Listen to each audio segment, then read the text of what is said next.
सभी साथियों का स्वागत है। जय श्री कृष्णा। आज की शुरुआत मैं कुछ कविता की पंक्तियों से करना चाहूँगी। जो भरा नहीं है भावों से, जिसमें बहती रसधार नहीं, वह हृदय नहीं है, पत्थर है, जिसमें स्वदेश का प्यार नहीं। प्रिय दोस्तों, प्रिय छात्र छात्राओं, आप जान गए होंगे ये पंक्तियाँ किनकी है। ये हमारे राष्ट्र कवि मैथिली शरण गुप्त जी की है, जिन्हें भारतीय संस्कृति का नायक भी कहा जाता है। आज हम इसी महानायक के बारे में कुछ बातें करेंगे, कुछ परिचय जानेंगे, जिससे कि आप आने वाले समय में इस महानायक की तरह बनने का प्रयास कर सके और इसकी तरह कई बातें जानकर सीख कर आगे बढ़ सके। शुरुआत करते हैं। सबसे पहले मैथिली शरण गुप्त जी का जन्म चिरगांव जिला झांसी में हुआ था और उनका जन्म 1886 ईस्वी में हुआ था। उनकी माता का नाम काशीबाई था और पिता रामचरण के नाम से जाने जाते थे। उनके पिता राम भक्त तो थे ही, साथ ही वे भी कविताएं लिखते थे और उपनाम से कविताएं छपवाते भी थे। इसी तरह उनको बचपन से ही अपने पिता द्वारा ही काव्य का ज्ञान प्राप्त हुआ। इस परिचय पत्र में आप देखिए उनके पिता माता सबका नाम लिखा हुआ है।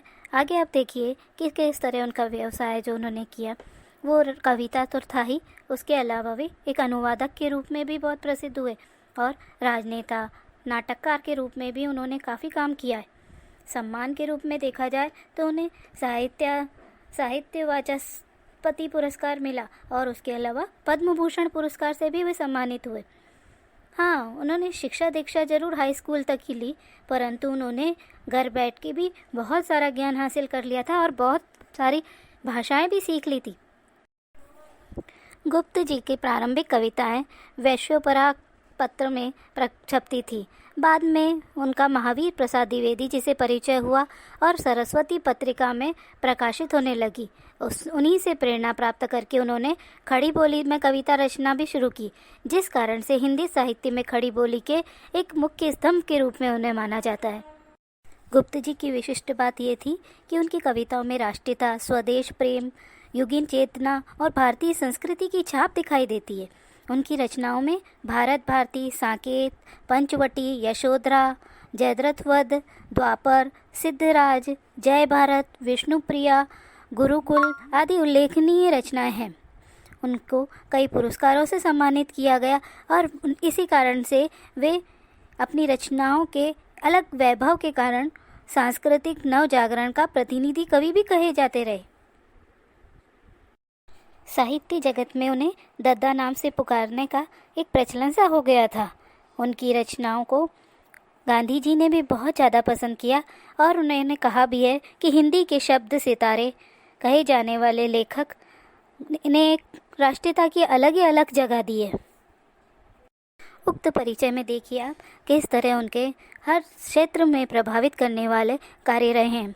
कृतित्व की तरफ अगर नज़र डालें तो महाकाव्य में उन्होंने साकेत और यशोधरा लिखा, जबकि खंडकाव्य में जयद्रथ, भारत भारती, पंचवटी, द्वापर, सिद्धराज, नहुष, अंजलि और अधर, अर्जित, अर्जन और विसर्जन, काबा और करबला, ऐसे करके कई रचनाएं उनकी लिखी गई है।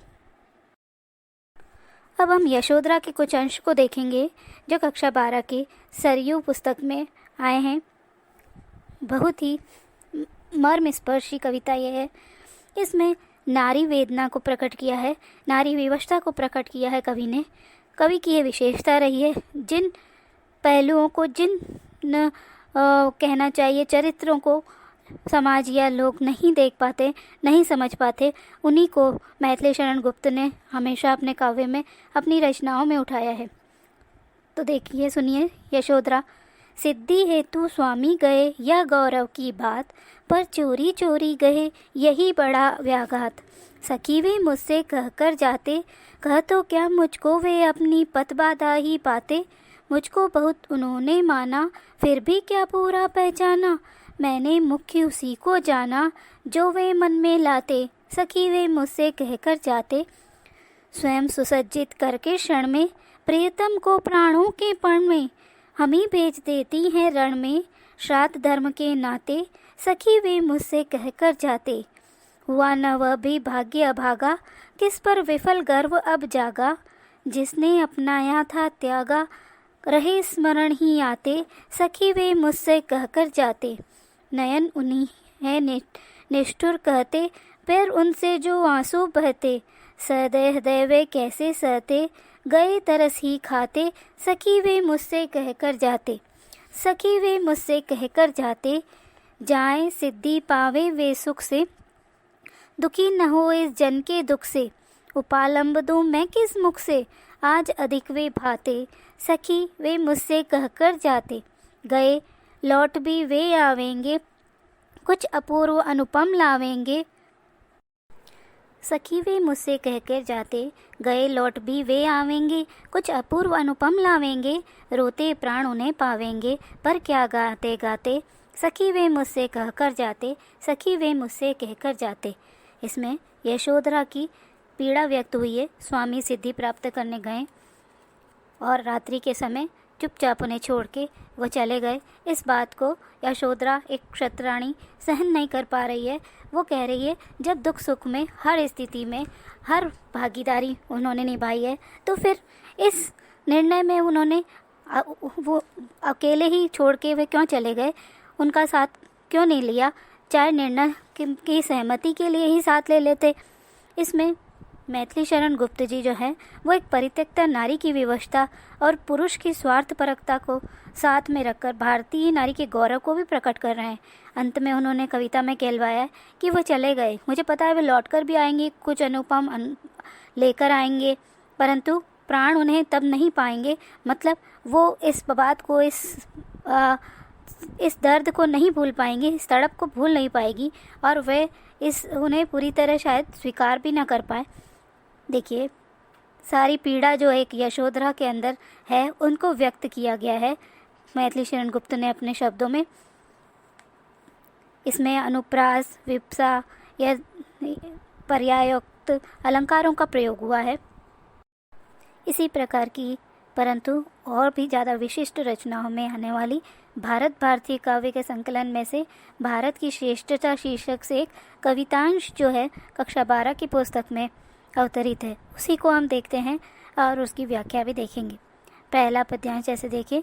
भूलोक का गौरव प्रकृति का पुण्य लीला स्थल कहाँ, फैला मनोहर गिरि हिमालय और गंगा जल जहाँ। संपूर्ण देशों से अधिक जिस देश का उत्कर्ष है, उसका ही की जो ऋषि भूमि है वह कौन भारतवर्ष है।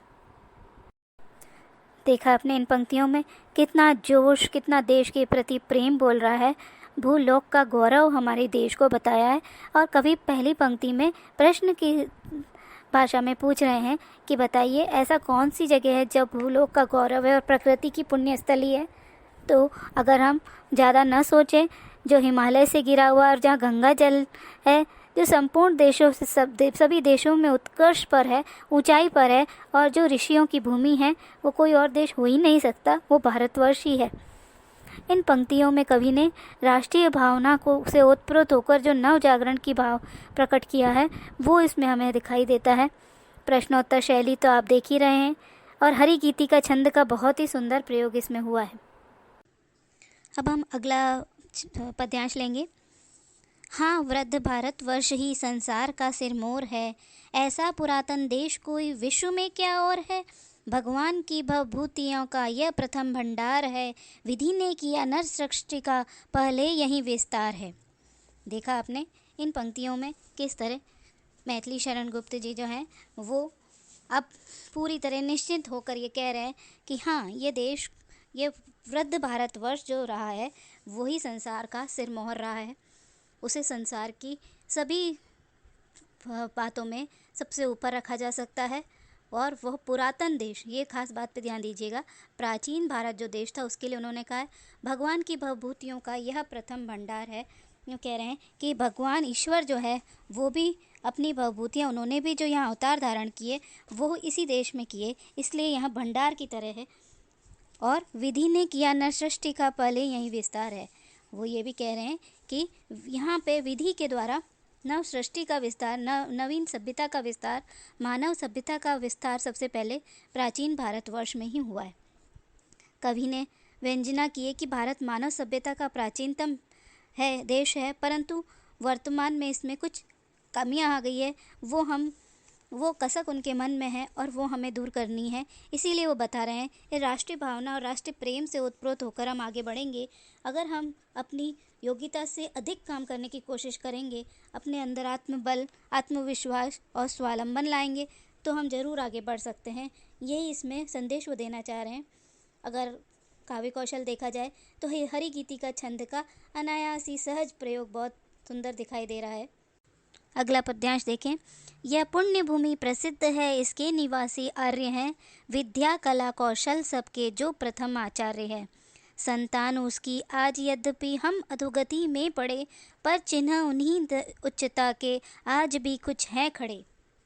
इन पंक्तियों में देखिए, कवि ने शुरू की 2 पंक्तियों में तो बहुत ज़्यादा आशा भरी बातें कही है कि ये भूमि अतीत पुण्य और प्रसिद्धि से भरी हुई है। यहाँ के निवासी आर्यों की संतान रहे हैं, सभ्य जाति रही है हमारे यहाँ, विधाओं का, कलाओं का आचार्य भारत रहा है, विश्व के सर्वप्रथम उपदेशक के ज्ञान संपन्न रहा है, विश्व का गुरु कहा जाने वाला भारत रहा है। और परंतु वो यहाँ कह रहे हैं आगे तीसरी पंक्ति में कि भारत की जो संतानें हैं, भारतवर्ष की जो संतानें हैं, मतलब वर्तमान जो भारत की स्थिति है वो कुछ दशा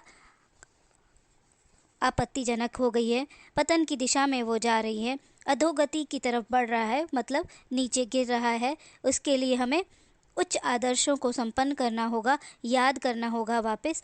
पराधीन अवनति की स्थिति जो भारत में है वो उच्चता के हमारे भारतीय प्राचीन गुणों से पुनः वापस हासिल की जा सकती है। इसलिए निराश होने की तो ज़रूरत नहीं है, परंतु इसमें वो यही संदेश देते हुए अपनी बात कह रहे हैं। राष्ट्रीय चेतना और राष्ट्रीय आदर्शों की व्यंजना इसमें की है उन्होंने। और भाषा तो आप देख ही रहे हैं, तत्सम प्रधान भाषा रही है उनकी, बहुत ही सुंदर। सारी रचनाओं में आपने देखा मैथिली शरण गुप्त जी को कि उन्होंने किस तरह भारतीय चिंतन, भारतीय आदर्श की व्यंजना की है। अंतिम पंक्ति में जो उन्होंने चिन्हों की बात की है कि चिन्ह जो उच्चता के हैं आज भी खड़े, तो मैं ही कहना चाहूँगी कि वो उच्चता के चिन्ह हमारे देश में ही निवासित है, हमारे देश की संस्कृति में ही है। बस उन्हें पहचानने की ज़रूरत है, समझने की ज़रूरत है। और दूसरी बात, हमें हमारे देश को भारत ही बनाना है और भारत की उच्चता की तरफ ही ले जाना है, ना उसे और कोई देश का नाम देना है या नकल करनी है। अगर हम ऐसा करते हुए चलेंगे तभी हम उस उच्चता को प्राप्त कर सकते हैं। और काफ़ी कुछ अभी इन दिनों जो समय चल रहा है इसमें मैं महसूस कर रही हूँ और आप लोग भी महसूस कर रहे होंगे कि वो समय आ गया है, आ चुका है कि हम अपनी भारतीय संस्कृति को अपनाते हुए चल रहे हैं। इसीलिए आज हम विश्व में सबसे ज़्यादा मजबूती पर हैं और सबसे ज़्यादा उच्चता पर देखे जा रहे हैं, सम्मानित दृष्टि से देखे जा रहे हैं। प्रिय दोस्तों, उम्मीद है आपको ये सारा वीडियो आपको बहुत पसंद आया होगा। मैं चाहूँगी कि आप इसे पसंद करें, इसे आगे भी दूसरे लोगों तक पहुँचाएं, अर्थात शेयर करें और इसे सब्सक्राइब करें, जिससे कि आप मेरे आने वाले और वीडियो को भी जल्दी से जल्दी देख सकें। धन्यवाद। जय हिंद, जय भारत। कुंतल की आवाज़ में पुनः आपका स्वागत।